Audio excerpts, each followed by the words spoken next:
Good morning and welcome to our very first cross-sector Green Labs Symposium. This was organized by the Boston Green Ribbon Commission's Higher Education and Healthcare Working Groups and made possible generous support from NSTAR and National Grid. So we're delighted to have you here. The Boston Green Ribbon Commission, for those of you who don't know, is a multi-sector group of business, institutional, and civic leaders. They're working with Boston to develop shared strategies for addressing climate change in coordination with the city leadership, Boston's Climate Action Plan, and the Barr Foundation. If you haven't checked it out, it's actually just Google Boston Green Ribbon Commission. It's the most transparent organization I've ever seen. Every document's on there. It's really a wealth of information. The two key areas of focus for the Boston Green Ribbon Commission are to, one, reduce greenhouse gas emissions, and two, prepare for climate preparedness. Anyone know in Boston, or how do we rank vis-a-vis at risk for climate change in the United States?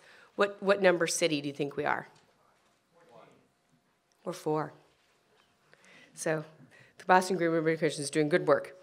So today's event is designed to launch an ongoing, that's what we hope, cross-sector effort to reduce energy use in our lab facilities regionally.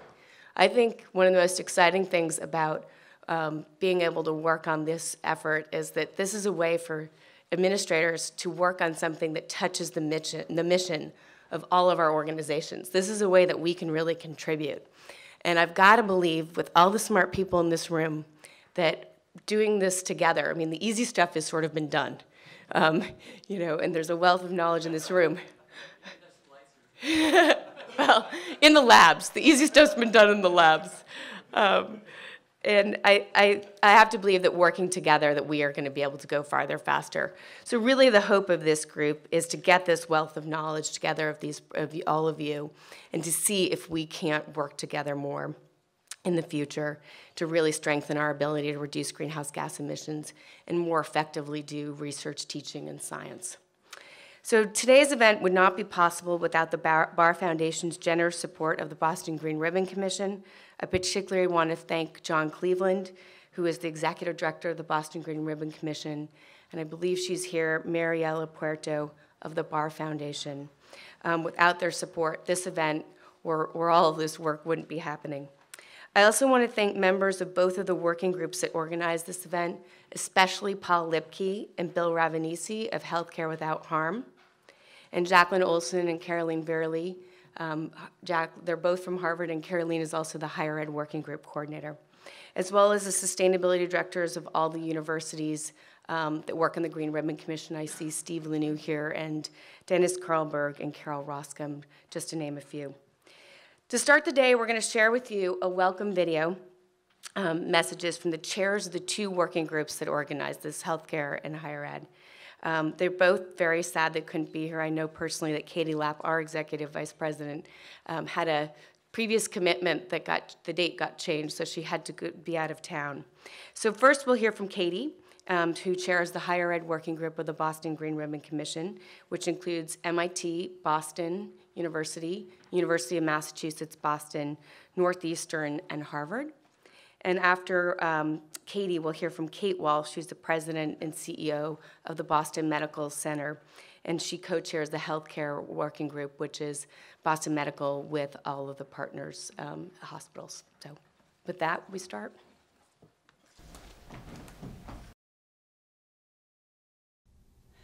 Welcome to Harvard. I'm Katie Lapp, Executive Vice President, and welcome to today's Green Labs Symposium. Today we're going to focus on one of the largest generators of greenhouse gas emissions and energy use in the biotech, higher ed, and healthcare sectors, namely labs. You're all here today because we recognize that confronting the global challenges of climate change and environmental sustainability requires a response across disciplines and across sectors. We have the higher ed, healthcare, and biotech communities in the same room learning about and strategizing about how to make our labs more efficient and sustainable for the long term. Here at Harvard, our experience is likely similar to yours. Our labs consume 50% of our energy, yet they only take up 23% of our square footage. I mention this fact because it illustrates the challenge before us and how important it is to collaborate together on innovative solutions that will increase energy efficiency, curb greenhouse gas emissions, and conserve resources. This event, made possible by the work of the Boston Green Ribbon Commission, is a perfect example of how we can work together to build a better future. I want to take a moment to recognize a former colleague of mine from the University of California, Wendell Brazzi, who's here today to share his experience in reducing energy use in labs at the UC system. And thank you all for coming today. I hope that this is the beginning of many, many collaborative efforts for the stakeholders in the room in the greater Boston and Cambridge region. Thank you. My name is Kate Walsh. I'm President and CEO of Boston Medical Center, and I'm the proud co-chair of the Healthcare Working Group of the Green Ribbon Commission. As hospitals, our focus is getting patients through an episode of illness. But increasingly, we've learned that our focus needs to be on getting patients healthy and keeping them well. One of the most effective ways we can do this is by working together to promote a healthy environment for everyone in our community. Hospitals have an important role to play towards that goal. We are significant users of energy. We operate 24/7 and house research labs, medical equipment, and technology that all require large amounts of energy to function. Hospitals have a responsibility to tackle the issue of energy efficiency head-on. The good news is that we're making progress. Energy-efficient green laboratories are increasingly being recognized as key to reaching our energy efficiency goals. Labs use nearly twice the energy per square foot as the rest of a hospital. They can use 6 or even 8 times the energy of a typical office building. Investing in green laboratories is the right thing to do for our environment, our patients, and our employees. And it's also good business. According to the EPA, every dollar saved on energy in a hospital is worth $20 in new revenue. That's important to all of us challenged by thin operating margins.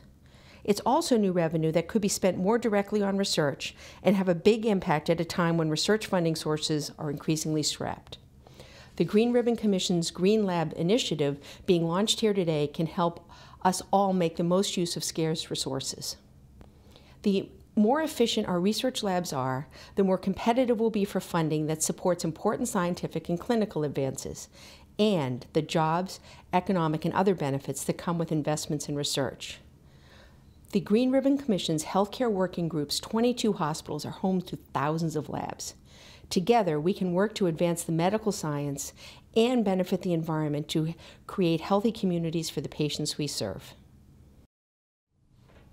We are excited to collaborate with you to make Metro Boston's renowned research facilities among the greenest and most energy efficient in the world. Thank you. In my excitement to get started, I didn't say I'm Heather Henriksen. I direct Harvard University's sustainability efforts. So excited to get you guys going. We've been planning this for months. So the next person who's going to come up and address you is Subramanian. He's the Vice President of Energy Efficiency for Northeastern Utilities, and he oversees the largest energy efficiency portfolios in the industry. He leads a team that's focused on scaling energy efficiency to drive aggressive reductions in energy use. I'm sure many of you know him.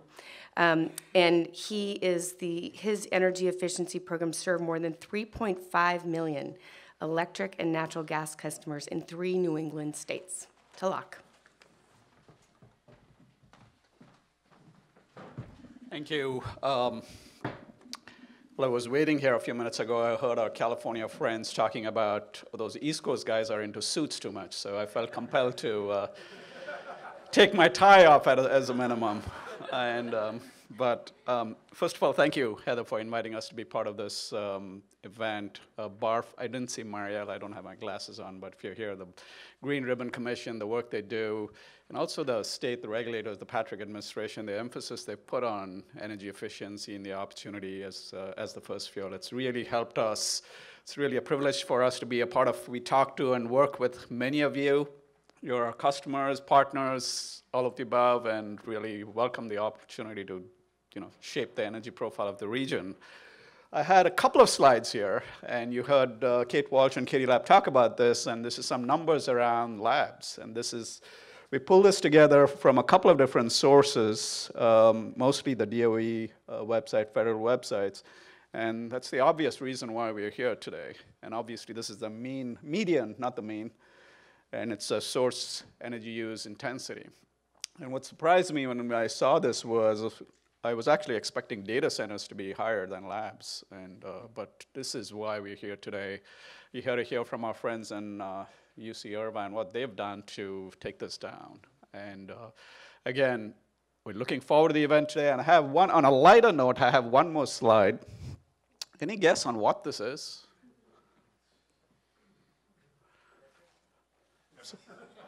Sorry?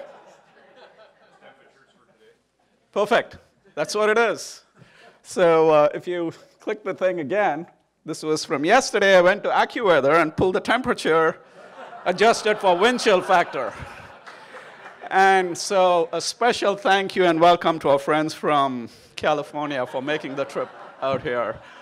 You know, this is a time of the year for our California friends. If you ask a New Englander, why do you live here, right? And you'll hear us grit our teeth and say, oh, we love the seasons. And Heather just told us not just the seasons, we have to worry also about Atlantic Ocean coming in-house. So we got a lot of work to do to fix those things. But without further ado, I do want to welcome Wendell Brassi to come and say a few words. Wendell went to school here at MIT in this area, but apparently didn't buy into this seasons concept. And Wendell is the Vice Chancellor of Business Services and Administration at UC Irvine. He also chairs the UC Climate Steering Committee under his leadership. There's been a long list of awards that UC Irvine has won, and most recently I hear President Obama is coming to see you guys at the commencement address as well. So again, please join me in welcoming Wendell.